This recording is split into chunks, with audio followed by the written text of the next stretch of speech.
In a world overflowing with distractions, we seek meaning. How do we transform ambition into something deeper, into true fulfillment? I'm Sam Pepin, CEO of Course Educa, and I've spent years helping businesses succeed by connecting their goals to something bigger. On the Meaningful Podcast, we explore not just how to win in business, but how to grow as individuals. Through conversation with thought leaders, innovators, and everyday heroes, we uncover the stories that drive us towards something greater. Whether you're striving for success, seeking purpose, or just looking for the next steps in your journey, this podcast is your guide to navigating the intersection of ambition, growth, and meaning. So please join me and our incredible guests as we redefine what's possible in both business and life. Enjoy.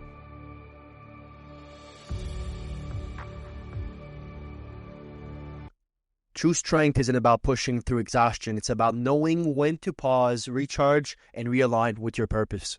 Welcome to the Meaningful Podcast. I'm your host, Sam Pepin, and today we're diving into 3 transformative themes: preventing burnout through self-awareness, the power of empathetic leadership, and reframing mental health as a pillar of success. Our guest today is Dr. Nekeshia Hammond, an award-winning psychologist, executive coach, and a mental health advocate. As a founder of Hammond Psychology and Associates and the host of Mental Health Moments with Dr. Hammond, she has dedicated her career to helping leaders, professional, and everyday people cultivate resilience, prevent burnouts, and unlock their full potential. From breaking down stigmas to actionable strategies for mental clarity, Dr. Hammond's insights will challenge the way you think about success and well-being. If you enjoyed this discussion, please let the world know with a like, a small review, or even a quick share. Your support helps more people find meaningful content just like this. Let's begin. Miss Nekeshia Hammond, thank you so much for being on the Meaningful Podcast. How are you doing? I am doing fantastic. How are you? I'm doing great. It's fantastic to have a lengthy conversation with you. I've been diving into some of your work and find it truly fascinating. So to kick us off, tell us more about the Hammond Psychology and Associate. Absolutely. So Hammond Psychology Associates was established 2009 in Brandon, Florida, which is near Tampa Bay area of Florida, or in Tampa Bay area of Florida. And essentially, it's a private practice that I founded, and we've done a lot of work both in the office and outside of the office when it comes to mental health. In the office currently, when I'm there part of the time, psychological evaluations, ADHD, learning disabilities, gifted testing. And outside of the office, our work has really been mental health education.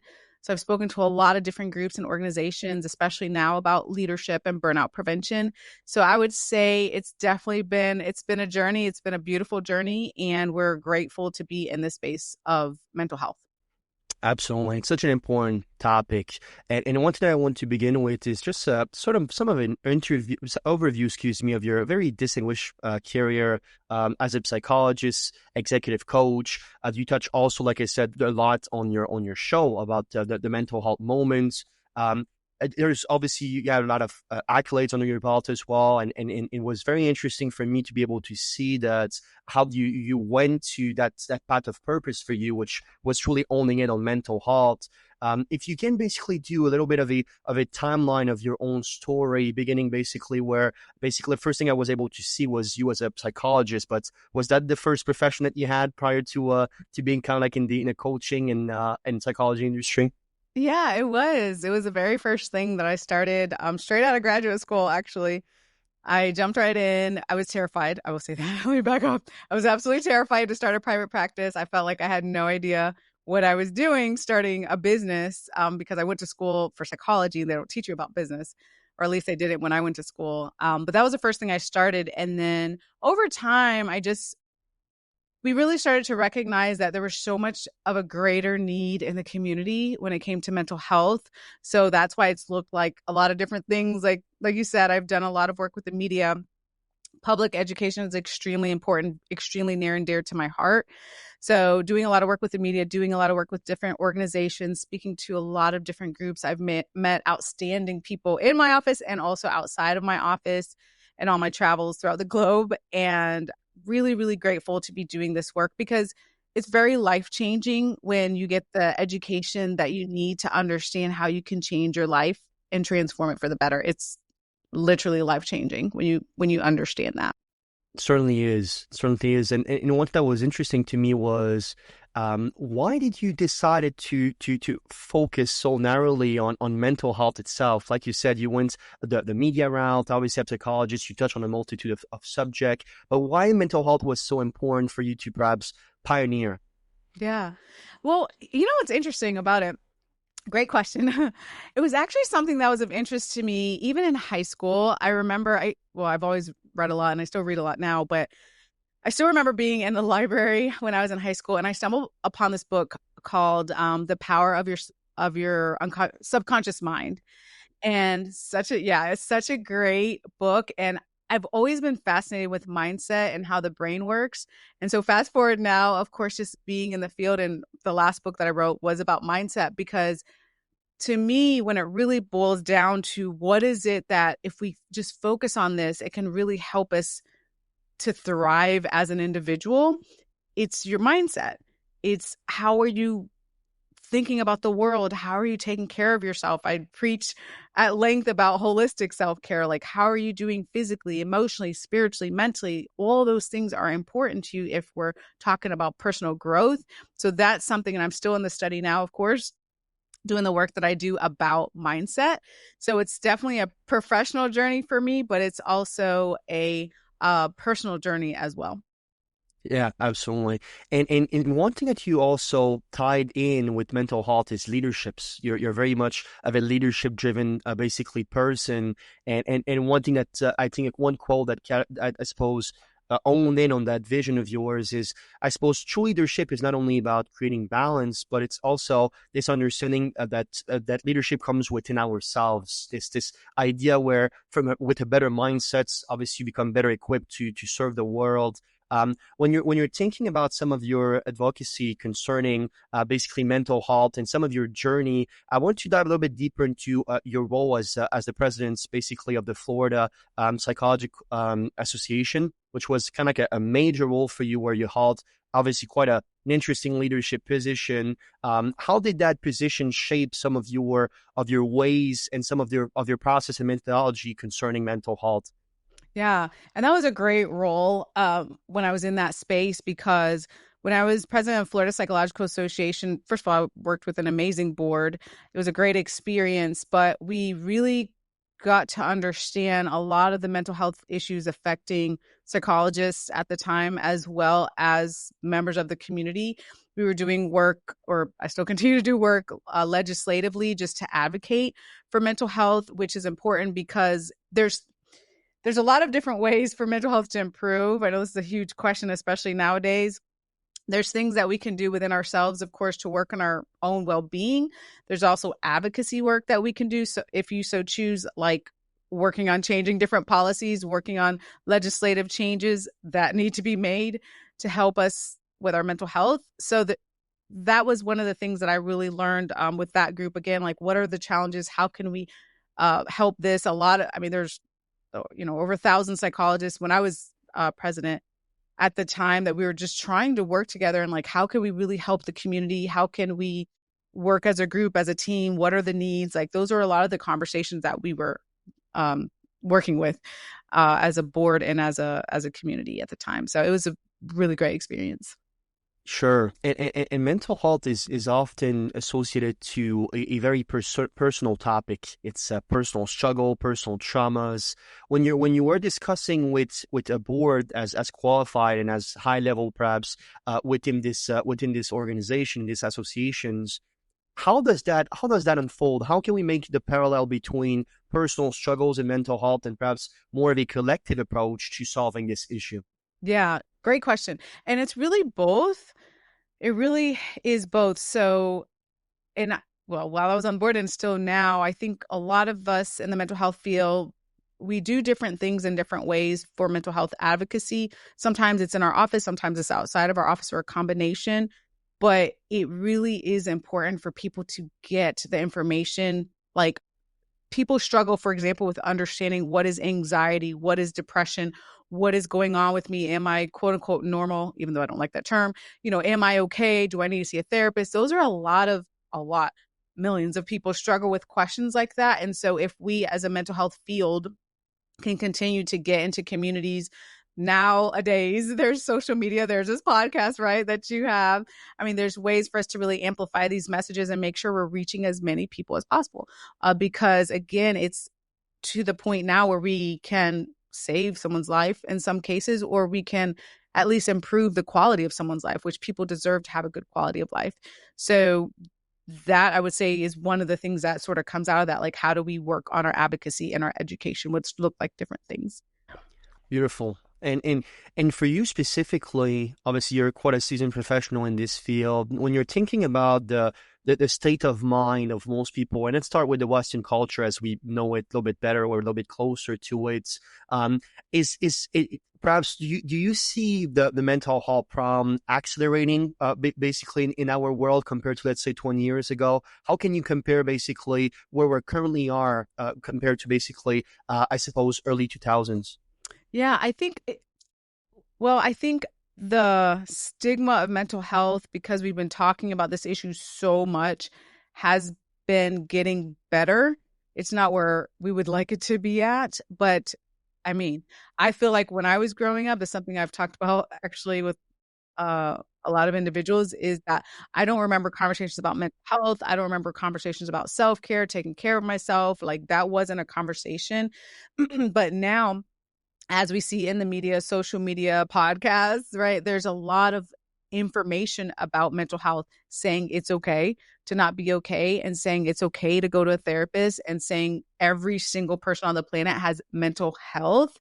It doesn't mean you have a mental health disorder, but we all have our mental health, right? Just like we have our physical health. So I would definitely say that stigma has been going down, but we still have a long ways to go. Nice.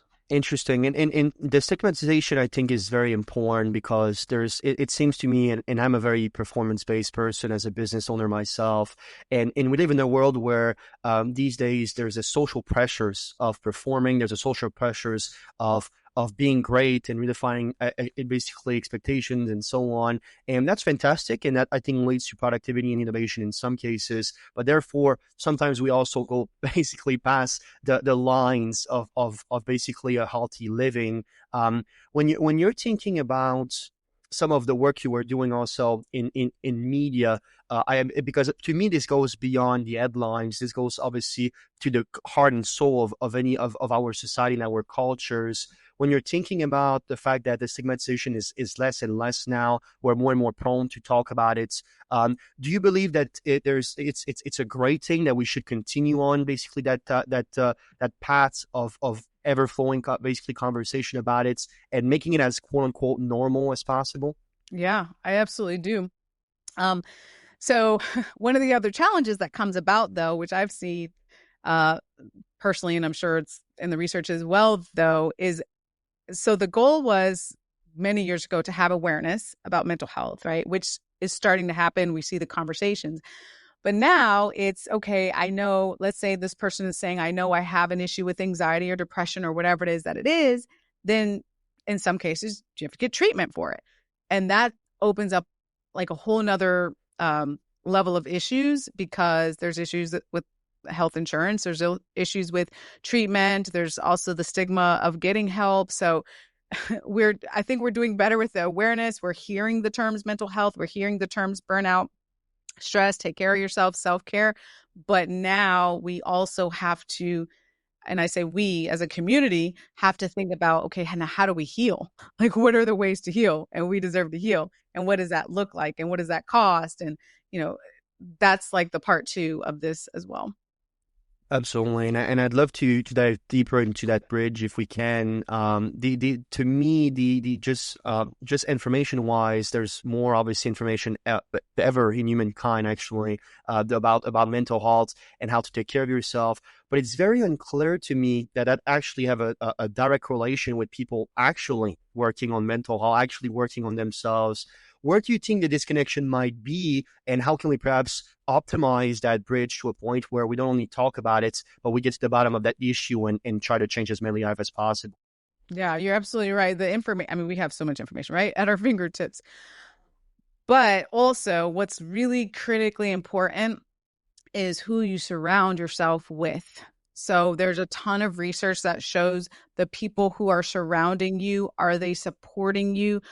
There's a lot of people right now living in isolation. There's a lot of people right now in environments where there's people that are toxic that might say, hey, you don't need that mental health professional, or you'll get over it, or, don't cry. Like all these sorts of myths that we have about mental health, like that's a real issue when you get into like pockets of people that just all say like, nope, you're strong enough to deal with it, when really the person's breaking down and can't function.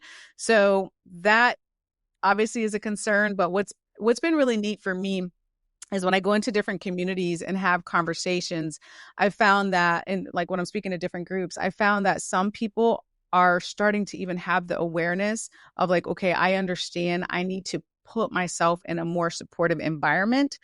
I remember this one lady actually, when I did this speech a while back, and we were going through like Q&A, and she was in the audience and she was like, I don't have anyone in my life right now that's supporting me and a supportive person. And I said, okay, well, we were actually at an event where they had different resources, luckily. And I'm like, well, if you go outside, there's different resources that are here, because they had social support groups, they had virtual groups, they had in-person groups. Like there's a lot of different resources in the community, but we need to make sure that people are connected to them when it comes to that social support.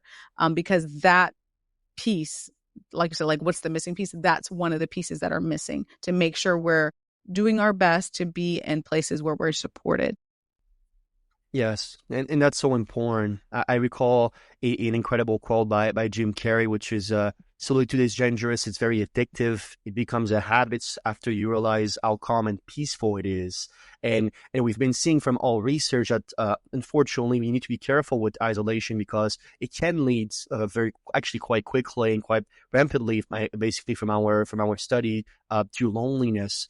And when you're thinking about loneliness, the interesting thing with it, and there's nothing wrong, obviously, with being okay at being just fun and being, I suppose, at peace, being alone. Actually, I think that's a virtue. But when it is overwhelmingly the case, where you're always alone, where you're always basically, I suppose, trapped within this isolation phase, that's where I think that the community and some of the tools and support that you're talking about will be so key to re-engage basically the elements that, well, humans beings are socialized beings. Right? We need people in our life to be able to talk about our struggle, talk about our success, whether they're loved ones, friends, business associates. Just having people that we feel care about us and that we care about them is seems to me like it's very, very important, and even mandatory, I suppose, to a life well lived.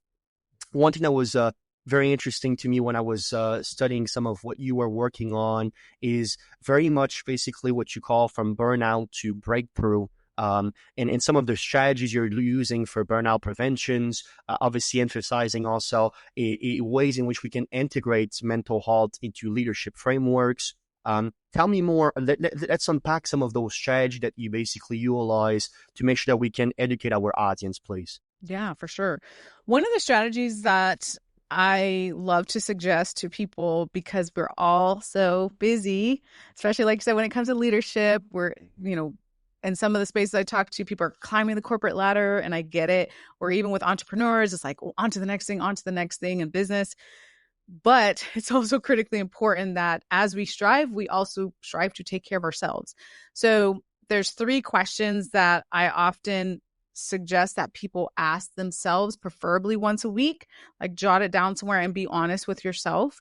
So the first question would be, how am I doing? Meaning checking in with yourself. It's so common to check in with everyone else, checking in at work, checking in with family, checking in with friends. We're checking in, which is good, but also we have to check in with ourselves too. The second question is asking yourself, what do I need physically, emotionally, spiritually, mentally? Because we are holistic people. Like we're not, oftentimes we get caught up in where we're only focused on one area of our life. But if we took the time to really assess, like, what do you need in these areas of your life? That's going to be critically important. And then the third question to ask is, what step do I need to take today to improve my life? And sometimes that step is a baby step, which is fine. Sometimes that step is like, I need to take a step back and I need to take a mental health hour or mental health day or whatever you can take. Like that's a step. That's okay. Or sometimes a step is, I'm ready, I have momentum and I need to move forward and whatever it is that you're doing, that's a step, right? But we have to work on better assessing where we're at emotionally and mentally, because for a lot of us, for many of us, we've just glossed over that part. And that's a very dangerous place to be, especially when it comes to productivity, because you will get to the point where you burn out, when you just completely avoid yourself. You had this very clever quote, which is burnout isn't failures. It's a signal to realign what truly matters, which I think is beautifully said.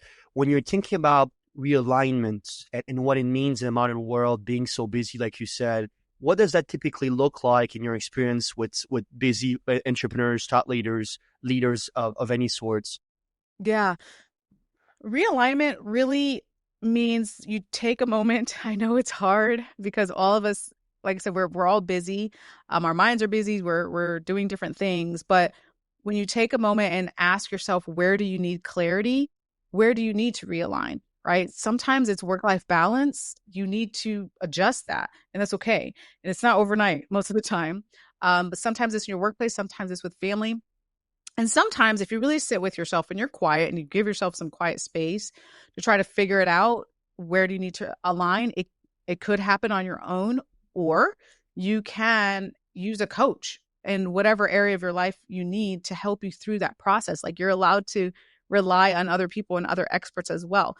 That's something I've done, well, throughout my whole career, frankly, at different people at different times, but I'm a huge fan of coaches. I mean, I have a coach at the gym, right? Like for physical fitness, I have several coaches in my businesses. Like you don't have to do everything yourself when you're thinking about realigning. You can, say, hey, I'm stuck. Like we're allowed to be stuck mentally. I'm stuck in this particular area. Maybe you're good on the business side, but in family, there's something going on that you need addressed. Maybe it's a mental health professional that you're reaching out to. That's okay. To get some questions answered, to sort through some things. Maybe you need to work on communication, whatever it is, right? But the most important thing is that, again, if we take the time, which is hard, to really work on our self-awareness and we get the answers and we go, you know what, this is what I need to work on changing. I've tried, I can't do it myself. Let me reach out to a coach. Let me reach out to a mental health professional, or maybe it's a friend that can help you. But that type of thinking and that type of mindset is what is going to help you propel forward and help you to thrive better. I love that. And it's so key. And as a psychologist, you understand this probably better than anyone. There's not only the pressure basically of doing everything yourself, but there's also this idea in which it's a completely horrible idea, but I was definitely victim of it, even growing up. This idea that reaching out to somebody is somewhat, or some ways a failures of not being able to just grow up and figure out basically everything yourself. Why do you think that comes from? This kind of like sour taste of, well, I can talk about my problem because perhaps they're too heavy, or I'm not deserving of getting help. I hear that very often, unfortunately, which is quite tragic. Where do you think that comes from? Yeah, and you're absolutely right. Society was very, very different a while back. I mean, I honestly think when I grew up, everything was like almost like being a machine, unfortunately, like just go to the next thing, go, go, go mentality, go to the next thing. Everything was about school. Everything was about achievement. It was about doing the next task. Like it was never about, hey, you can reach out to someone to help you. Even actually, when I first, yeah, I kind of consulted a little bit when I first started my practice almost 16 years ago. But I do remember, you're right. I was victim of that too, of just falling into this mentality that I'll do everything, which is a horrible way to think about things, because you will hit burnout, which I definitely have a personal story of hitting burnout as well before I started putting the things into place to really think about how do I need to delegate more things to get to the mindset where I said, okay, I deserve to delegate more things to be more productive, to have more self-care. It really is a mindset shift to get to that point. And it, like I said, it's not an overnight process, but it is very possible and very doable. Great. And we know how much obviously awareness is important within this perhaps unfolding that methodology. One thing I was very, very impressed by you about is your attitude, I suppose, and also your expertise when it comes to finding platforms to spread the word to the wider audience as possible. We saw you obviously on NBC, ABC, Fox, just to name a few. And it seems like you truly have an understanding, which I cannot agree with you more. Obviously, diverse podcasts that you're also utilizing, like this one. I'd love if you can highlight basically how you intentionally use these platforms to amplify basically a very meaningful and thoughtful message surrounding mental health, and how perhaps that can serve a wider audience to get access to accurate and important information. Yeah, that I would say, gosh, I want to say it was like a couple years into, well, let me back up almost 16 years ago. Let me tell you the story. So I first started this practice, right? I was very young when I started graduate school. I was 20 years old. So I rushed, everything was a rush. Like, yeah, right. Everything was always a rush growing up. It's like rush through, hurry up. I did my undergrad in 3 years. Like everything was a rush. That's just the mentality I had. Right. So I get to grad school, I'm like 20 years old, start grad school, like fly through grad school, right? And start this practice. And I was in my late 20s, I was pretty young. And so to me, I was like, okay, I went to school, let me start my practice, which I loved, and, do my therapy and do my evaluations. That's how I first started almost 16 years ago. But I would say a couple years in, I was very concerned because I really started seeing, I was like, you know what, this work is way bigger than like in the walls of my office, the work of mental health and the work of helping people. I'm like, this is so much bigger than only my practice. And I'm grateful, and I'm still grateful to, to have the practice. But so then I again got into the work of media consultations. And I love it because, like you said, it gives me an opportunity, and it gives the community an opportunity to learn reputable information when it comes to mental health and to learn ways to better their lives. And then that ended up turning into writing books, which I've written several books now, because I'm like, okay, if I use books, I'm about to start master classes soon. Like in my brain, I'm always trying to find ways to reach more people, because honestly, I feel like it's a moral obligation at this point to help as many people as possible. Like I have information that can save someone's life. Fact. Like I hopefully should be finding as many ways as possible to reach as many people as possible. That's always the thought in my head. How do I reach more people? So that's why I choose to be in a lot of different public education spaces for people to get the knowledge that they need to change their lives. Yeah, and I think it's beautiful, and the work that you're doing is very much mandatory. That I am a big believer in this idea, this concept in which the media is a direct reflection of the state of the society, and I believe that the fact that we're talking more and more about mental health is because well, tragically, like I said, and quite unfortunately, there's more and more people basically suffering for those mental health issues, or what I mean by issues is just they're battling perhaps with their mental health. And it's very interesting to see that for you, when you talk about this quite a bit, it seemed like there's a science to balance. It seemed like there's a lot of leadership lessons that I took from a healthy mindset. Some of your insights, basically, I'd love to dive into some of your insights when it comes to balancing leadership responsibilities with personal wellness, and kind of like emphasizing these connections between basically the two, meaningful leaderships and mental clarity. What are some of the practical tips and some of the insights you can share so that people can have some actionable, basically, step towards a healthier living? Yeah. One of the things when it comes to leadership is a lot of us, we have to unlearn things. And there's a lot of things that we tell ourselves which is not true. So just because you think something does not make it true. So one of the things that I always suggest to very busy leaders who tell themselves, which used to be me, who tell themselves, I don't have time for self-care. I don't have time to take care of myself. I'm busy. I'm working a lot of hours and all the things. I always suggest, okay, start with 60 seconds a day, 1 minute. We all have a minute. And in that minute, and this is something I started to when I used to tell myself the same thing, I don't have time, I'm too busy and all the things. In that minute, you get to decide for you how you need to spend that minute to reset and recharge. So for some of us, it's maybe taking some deep breaths. For myself personally, I like having my cups of tea, or it might be a prayer, or it might be walking in nature, or it's something that you do and you start to make the commitment day after day. You can even time yourself with your cell phone in the beginning, right? It's not like a trick. Like you really spend the 60 seconds. And what that does is it starts to build a pattern, and it starts to build a habit for you, for your brain to start to understand, I deserve to, for you to understand, I deserve to reset. I deserve to recharge. I deserve to be emotionally happy, because again, a lot of things about leadership that we understood, we have to unlearn.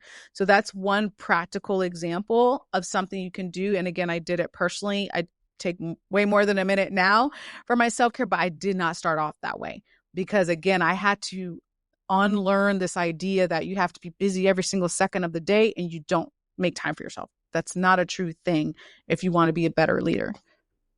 And a balanced leader also creates a ripple effect of resilience within his team, right? It's very interesting to see, because sometimes specifically, and I totally agree with your thoughts, which are, I'm too busy basically to take care of myself. But what we tend to basically misunderstand is you're not only taking a minute for yourself, you're taking a minute for everybody else around you. Yes. You're clearer now, you're more on purpose now, you're Yes. realigned, and all these things obviously will benefit not only yourself, but the world and everybody that you're trying to serve. When you're thinking about basically what it is to be balanced, we had a few different perspectives on this podcast already. People that believe in balance, people that don't believe in balance at all, and are more of the kind of like the symbiosis, harmonious basically type of belief, which is actually very interesting. Also, train of thoughts. For you, what does it mean to be balanced? It's quite a complex word and a very,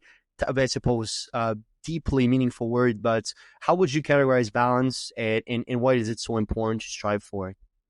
Yeah, I do believe that a balance exists, but I think the balance is defined very differently depending on who you are. So that's why this notion, like if we think of a pie chart, right? And if there was balance and the 5 most important things of your life, like 20% was all devoted, 20% here, 20% here, 20, right? That's quote unquote balance. Like it's just this perfect alignment of your time and energy and focus. That is not what balance has to be for everyone, though, to be happy and to thrive, right? So for when I think of a lot of leaders that I've met with, and they know for when they say, okay, I feel balanced, some work weeks are very hectic. They're doing the 60 to 80-hour weeks, but they're good with their family. They're good with their work life. They're good with their self-care. All is good for that week. They take a vacation or they take some time. The next week is not as busy, right? So for the average person, they may be like, well, wait a minute, it wasn't, right, that 20% equally. But for a lot of people, it doesn't work that way. I've talked to a lot of entrepreneurs also that are in different seasons. They say, okay, this is my busy, hectic season of the year. I was just talking actually to a friend of mine the other day. She's like, oh gosh, tax season is coming up soon, right? Like, so she's about to stress out for a good couple of months at the beginning of the year about tax season. And it happens to a lot of professionals in different organizations. Like, there are times when we don't have that perfect pie chart, but we don't need to in order to get to what we feel is balance. All right. So I do believe that it exists, but again, you have to define it for you. And it's okay. It doesn't have to look like the next person's. It doesn't have to look like, the person you talk to. Like there's different levels of balance. But the most important thing is that we're working on healthy living and focusing on holistic self-care. Yes. And one of my favorite book of all time is Seasons of Life by Jim Rohn. And you talk about this concept quite a bit, with obviously different season being different times in your life. And I love the pie chart analogy. Actually, it's the first time that I hear it. And it's absolutely right. Sometimes business might take 40%, but then you are very, very engaged basically with family and maybe your loved ones. And therefore, that takes a smaller portion of the pie. So you reorganizing basically that 100% is definitely also very important to understand, because we're not robots, right? At the end of the day, we're human beings. Sometimes basically things change and evolve in a very dynamic fashion. And I'm a very, very big advocate for flexibility, for understanding that obviously, yes, you need some type of rigidity for discipline, for understanding what's necessary to thrive. That's fantastic. But within how you get there, it won't be a straight line. It won't be, I do XYZ, therefore I receive XYZ. We're not in a video game. So trying to let go and let God is also extremely important. One thing that was fascinating as well to me is definitely mental health moments and what you're trying to accomplish basically with that show. I'd love to hear you talk about why you have this show in the first place and how does that translate your professional expertise into some more of additional actionable advice for everyday lives. Yeah. So the story with Mental Health Moment actually is back in 2016. I was doing a keynote in North Carolina, and I met this outstanding individual. Her name's Dr. Jackie King. And still to this day, we're really good friends. She's an amazing human. And she had this platform called Black Women Empowered Incorporated, which is where the show has been hosted or streamed since 2016. And it was so interesting to me because she had this mission of helping people. So we had a shared vision, if you will, of helping others. And her platform was already reaching millions of people. Now I think it's over 5 million or so on different networks. And we really, kind of teamed up and partnered up and said, okay, I have the mental health expertise. And she was looking for a mental health contributor on that platform. And it's been an absolute joy to be the host on that show because I've got to hear from people in literally 6 continents over, the time, like just depending on which week, who's tuning in, and like a lot of different countries. People have been getting information. So I do practical tips. It's about 20, 25 minutes each week, and practical tips for people related to a lot of different issues with mental health, a lot of concerns that I've seen and heard in the communities I've worked in. And I've heard a lot of different stories on Mental Health Moment as well. So it is something that brings me a lot of joy, and I'm grateful to be in that space, just reaching others with this really global education platform in order to, I always say on the show, like we want to show up powerfully for ourselves and for the people around us. Because again, just like you said earlier, when we work on our mental health, it's not just for us, it's for the people around us as well. So it's been an honor to be the host of that show.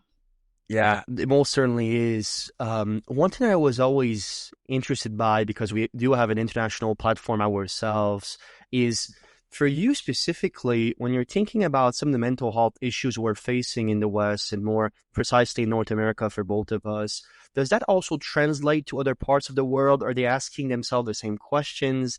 Are they trying to treat the same basically problems? Tell me more about how those all correlates worldwide. Yeah, that's such a great question.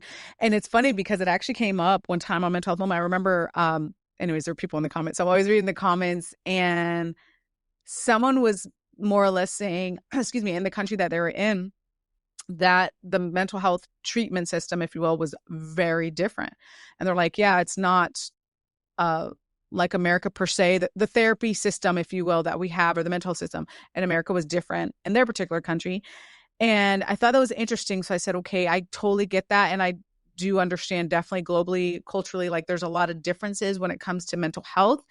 But what seems to overlap, which excites me, and one of the reasons I host the show, is that we all have an opportunity to take care of ourselves and to make sure that we're focusing on us thriving, growing as a person. I think personal growth is pretty universal, but it looks different the way that it looks different the way that we take the steps for personal growth and healing. So to your point, in some cultures that may be on the show, they're like, you know what, I would never do therapy, which is fine. But they do different things to heal and to work on themselves and to work on the personal growth, which is great, right? Because personal growth is important. Whereas, maybe certain other groups, they're like, okay, I'm open to therapy or medication or whatever it is. So definitely, yes, to answer your question, I see a lot of differences, but I also see a lot of overlap in the fact that we all deserve to be taking care of ourselves in some way. Yeah, exactly. Did you see the difference basically in treatment, I suppose? Do you believe that was because of the fact that we have different information and therefore do different things with it? Or do you truly believe that basically on a cultural basically basis, for example, one example that we give a lot is in Europe, which is obviously very fruitful countries, but the way they see mental health, the way they actually organize their work week as well, is extremely different. They have obviously way more vacations. Typically, even basically, some countries like the Netherlands, they have basically sometimes a four days a weekdays instead of 5 work days. Excuse me. And so all these things are very different. Depends on culture. Depends on how you see the world as well and how you approach the world. And that was always interesting to me to see when I go to Europe, for example, how different my visions of what it is to be a high performer, so to say, is very wildly different to their understanding of what it is. And I was very intrigued if that was the case with mental health. And but it seemed that in your opinion, through your lens of your understanding, we have similar problems. We treat them basically differently depending on the informations and treatment that are available, right? Yeah. And that's why it's important. Well, like going back to the three questions that I mentioned earlier, because all of us can ask ourselves those three questions, but our answers are going to be really different, right? Depending on what our needs are physically, emotionally, spiritually, mentally, because again, a lot of different belief systems, which is fine. And what checking in with ourselves means and what taking that step means is very different depending on where you're at in the world. But nonetheless, important that we take the time to think about how do we grow and better ourselves as humans for ourselves and for our community. Right. And one thing that you talk a lot about and you truly own in on is ADHD. So you're talking a lot about ADHD awareness, and it's also supporting family and children, which was very interesting how that all intertwine with each other. Can you share some of basically the work that you've been doing in HDAD specifically, and kind of like the efforts you're doing to equip families with the tools that are necessary to understand how to support their children's also, which has been very interesting for me to dive deeper in, as I'm not a dad yet, but I certainly will be. So tell me more about how that work perhaps unfold. Yeah. Yeah. It started actually, in the beginning, I would say, of my practice. That was one of the areas that I specialized in or continue to specialize in, but is psychological evaluations to see if a child has ADHD. So a lot of times when I am in my office and people come to me, they have a question of, does my child have ADHD or not? Because ADHD is so overdiagnosed, which is just makes me cringe a lot of times because people will look at a kid and they're hyperactive and they're like, oh, they have ADHD. And I cringe as someone who tests for ADHD because I'm like, not everything is ADHD. So a lot of what I do is after I do the testing, which is like an IQ test, it could be a test to see how they're doing with school, different areas, their attention, concentration, like there's all different elements of the testing. Then I get to do basically an informational session with parents to say, hey, it is ADHD or it's not. But if it's not, here's all what's going on. Here's what this actually means. Here's how to help your child at home. Here's how to talk to the teacher to, help them in school, or the school system can do certain things too. So I get to give them a roadmap, if you will, to hopefully start to improve this child's life and their family life as well, because it's really important for us to understand what is going on with our youth. Because again, there's just so many stereotypes and so many quick judgments. And a lot of times I'm like, nope, it's not that. It's something else. And I also wrote a Yeah, book about it for parents right. to Absolutely, and understand. it's Yeah. such a crying need. I mean, in Yeah. Quebec, I don't know if you knew this, but we're one of the society where we diagnose the most pills for kids per capita, which is truly awful, and that's another conversations. But I was basically diagnosed and put on pills for ADHD, which was very interesting because some of those medications completely change the way you see the world, totally change how it impacts also your mental ability to make links between basically complex concepts. And sometimes I saw it not only myself but for some of my friends and my peers, that it's more a way to, and I hate to say it, but I don't think less than this, to shut down basically the kid a little bit, for them to not be able to be as energetic, as passionate, as curious as they are.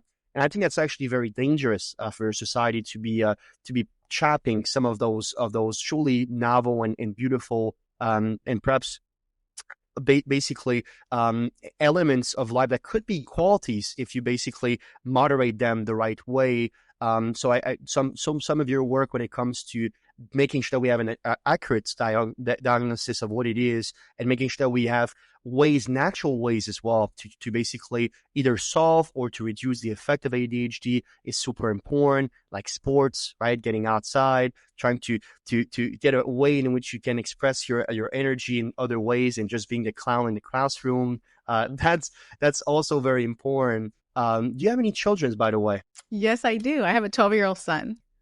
Because you have a son, one son. Interesting. And basically, one thing that was interesting to me is ADHD can be passed from basically generations to generations. You are ADHD. We know that how basically there's a specific genes that can basically impact. Did you see the similar basically components personality wise in your son as well? Talking about ADHD, or how does that unfold as somebody with your knowledge towards this topic? Yeah, and there can be a genetic component when it comes to ADHD. I would definitely say I've seen many kids actually that have ADHD who also had parents or a sibling that had ADHD as well. Because again, there is a genetic component, but also sometimes, I mean, it's our genes, right? So sometimes a parent can have ADHD and their child absolutely doesn't have it. Of course, it goes both ways. So, but that is something to look out for, but not necessarily a guarantee. Yeah, absolutely. You said something quite clever on the topic, which was empowerment begins with understanding, not judgment. To me, at least, we feel in a world now, because of this hyperconnectivity of each other and this understanding that we need to have pretty much our whole life publicly. We see a lot of judgments arise as a consequence of that. How can leaders lead a bit more with empathy and understanding instead of jumping the gun on judgments right away? Yeah, that is something I've been advocating for a while with different organizations that I speak with, is about empathic leadership. To your point, so important. We tend to make so many assumptions. I've talked to a lot of leaders, well, who are leading teams, and remind them that we don't, just because what you see on social media, of course, is just a highlight reel of someone's life. We don't know what's going on. We see people that are struggling. Sometimes we make a lot of assumptions. When someone on the team maybe is not doing the work they need to do, or is coming in late, or is, not as productive, or whatever it is the case, you might make some assumptions, but really you don't know what is even going on with this person, which is why empathy is very important. It's important to have conversations. I've talked to employees also on the other side of it, just saying to work on being more open. No, we don't have to go into our whole life stories, of course, in the workplace, but it's helpful. It goes both ways to have that empathic leadership, let's say as a supervisor, and also as an employee, to have a conversation to your comfort level with what is happening to you or with you. So it's definitely something that's extremely important. And with a lot of empathic leadership, it helps the team anyway, and it can reduce your stress level as a leader. So very, very important.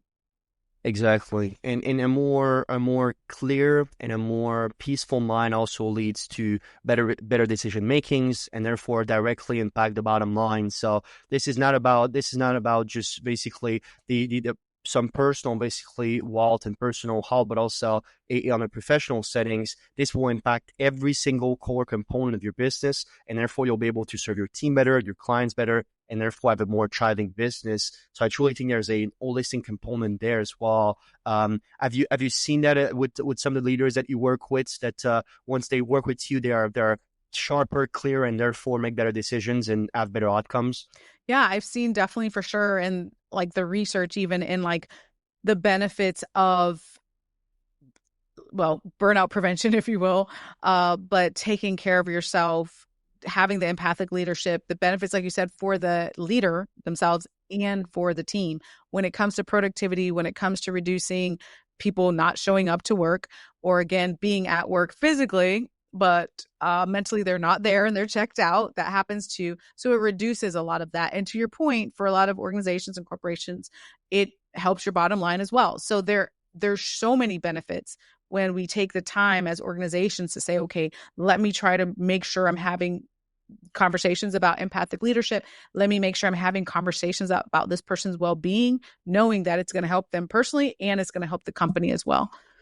Yeah. One ways in which you seem to love to educate, and I'm a very avid reader, so I try to read at least 600 pages every single week if I can, if not more. And what I was able to dive a little bit deeper into your book, Mindset Training.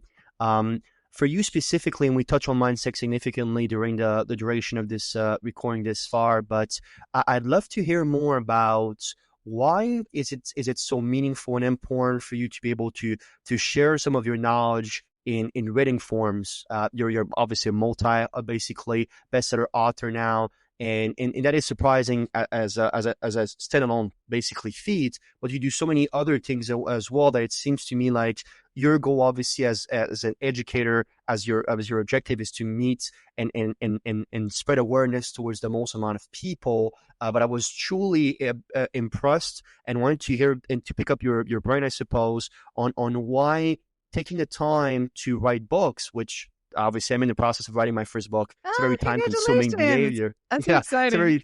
It's a very time-consuming behavior, basically, endeavors. Why was that so important to also, on top of everything else you're doing, also have some books that can stand the test of time and perhaps bring forward your legacy even after your past, perhaps? Yeah. Well, first, I love books. I love books too, like you. Very avid reader ever since I was a kid. And one of the things that I've learned when it comes to mental health education and to, again, reach more people is people learn in different ways. So I know that there are people out there who love self-help books. I am one of those. I'm a self-help junkie. Like, I love reading self-help books and personal growth books. And there's a lot of people who enjoy taking the time, taking the reflection. I have a journal coming out soon, too, but taking the time, taking the reflection through a printed book, or maybe it's an ebook, to learn ways to better themselves. There's also people that absolutely don't want to pick up a book whatsoever, which I get. It's all good. So they might want to listen to me on Mental Health Moment. There's people that, on social media, I try my best to just put out motivational things, uplifting, inspiring things on a daily basis. Some people are like, nope, I just want to see what's going on in social media, or maybe be nosy in my Instagram stories, which is fine. But so in my head, I'm like, okay, let me find different ways, because I know people learn in different ways, which is okay. Right? Maybe it's YouTube, maybe it's listening to this podcast, right? There's a lot of different ways that we learn. So that's one of the reasons why I'm like, okay. And also, like I said, I love writing books and reading books. So that was one of the reasons why. And I love that, because what we know from our research at the Learning Code Institute is there's 11 biological preferences. So like you said, some people are more auditive, some people are more visual, some people are more social emotional. So depending basically on the way they're wired, not only DNA wise, but their environments, their culture, specifically in that 0 to 7 phase, we know how important that is. That will all shape basically how they'd like to consume information, and therefore empower them through pretty much any medium seems to be your intentions, which I love. Yeah. Another thing that was interesting to me was focusing on a little bit more about the leadership lines. Some of your work you're doing with the Ryan Nisi Foundations seems to be quite empowering. I was wondering, obviously that foundation being known worldwide and obviously acclaimed for what it is. But I was wondering how that specific board position align with your vision for leaderships, but more specifically for community impact. This idea in which we don't want to just guide others, but also lift communities as a whole if we can. Tell me more about just how important that is for your work and the future of your work. Yeah. So it's interesting because one of my core beliefs is that we should give back to our community. So I'm always trying to find ways to give back as well as the work that I do. You know, there's a for-profit side, obviously, with running different businesses, but there's also the giving back side. And being a board member for the Ryan Nisi Foundation, this is year 9 now, has been like extremely joyous. And I've had an opportunity to meet so many amazing community members who are rallying towards the same cause, which is how do you help others? How do you give back to the community? We have a lot of different programs. One of my favorite programs is a student service program, which helps juniors and seniors learn leadership skills, how to give back, how to take care of themselves. Like, it is the most amazing program, and it's been exciting to be a part of that. And so I think with just that shared vision with other community members, and the board has been amazing, and the staff, like, it's honestly been very joyous. I know for a lot of people, they may be like, oh gosh, joining a board, it's a lot of work. To me, it's not really work though, because it's something that brings me a lot of joy. There's work we have to do. Don't get me wrong, being on the board, but it brings me a lot of joy. But I would definitely say one of the reasons I chose to join that board was not, I mean, of course, they're outstanding at what they do. And also just hits on a core principle of myself, which is like, how do we find ways to give back and help other people? Beautiful. Truly, I suppose one thing that struck me as evident, but might be need to be reiterate, is that wellness isn't a luxury. Sometimes we treat it that way, but it's truly fundamental to any meaningful life. And when you're thinking about, we talk about the awareness component, we talk about some of the practice also components of basically how you can bring mental health into very simple practices for you to be able to build on top of small wins for bigger wins, perhaps to arise. I think that that's fantastic. When you're thinking now about kind of like the future and kind of like the legacy you want to leave with mental health advocacy, we have now AI, for example, that are teaching us on multiple ways how to be an assistant, how, hey, take a break, hey, you should drink water. Those small pause that now can be automated and now can be perhaps be one with technology, as I like to call it. In your opinion, and obviously you seem to be such an innovator that I'm sure that you fall within a very early adapters on the adaptation curve yourself. How do you see technologies and do you see perhaps technology playing a bigger and bigger role in mental health as we're moving forward? Yeah, it can, of course, there's the pros and cons of technology, but it really can work for good as well when it comes to mental health. Like you said, I mean, there's so much now, but with different automations or different apps, and we have social media, and we have so many new things with AI coming out when it comes to mental health as well, as we do need those reminders. And, you know, we do need, you know, in whatever form it is, do need those different reminders when it comes to our mental health, when it comes to bettering ourselves as a person. And a lot of bettering ourselves as a person really starts with the baby steps. And sometimes technology can help us to do that, to, again, not only have the reminders, but also to make things a little bit easier for us to get things done, which can help our mental health when we can reduce our stress level. So for sure, I mean, I can go on and on about technology, but for sure, it can be a good help. There's the drawbacks too, of course, like with anything, but I'm excited. Sure. No, so you're quite bullish on technology and the harmonious basically, and perhaps the symbiosis between technology and human beings. You talk about stress level. I want to touch on this very quickly to wrap us off. Stress, and I heard this incredible study. I don't recall who it was. I think it's Harvard Business School, but I may be wrong. It's an incredible study that basically was comparing the average levels, of cortisol and therefore stress level in a typical adolescence in high school compared to World War II fighters.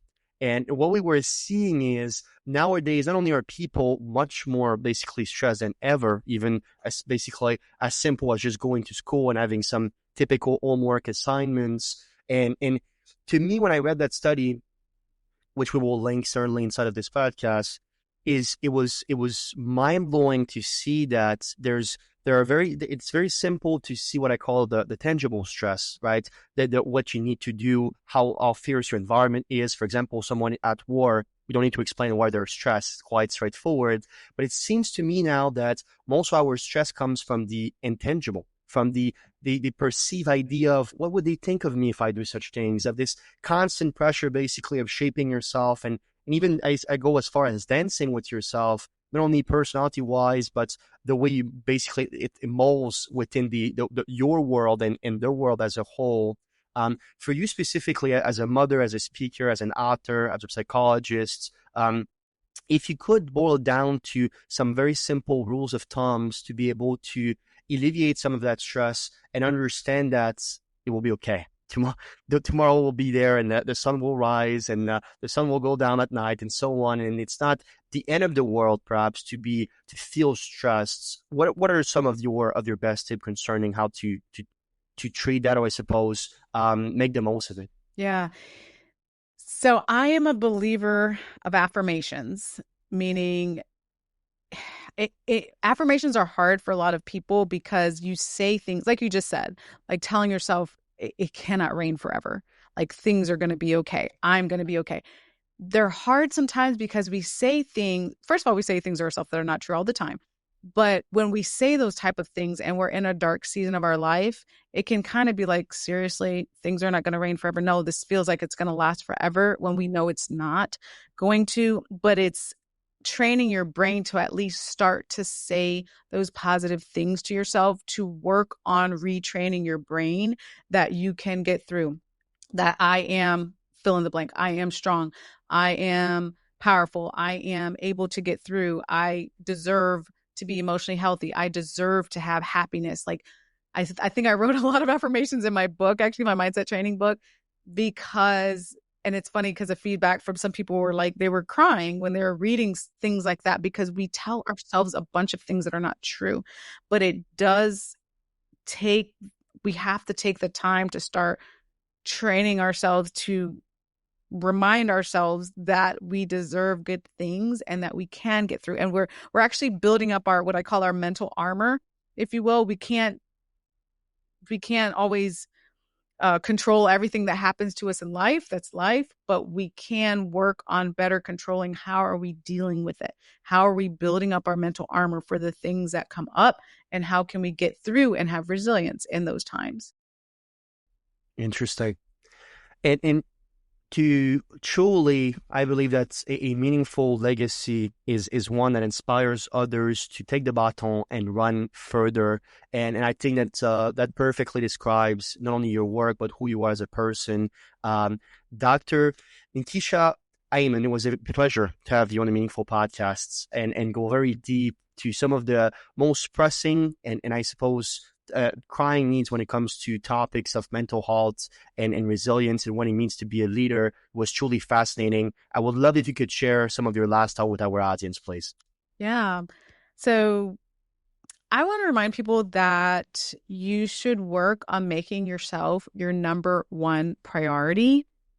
It does not mean you are selfish. When you work on making self-care a huge part of your life and you work on putting yourself first and your health first, you are helping yourself and all the people around you as well.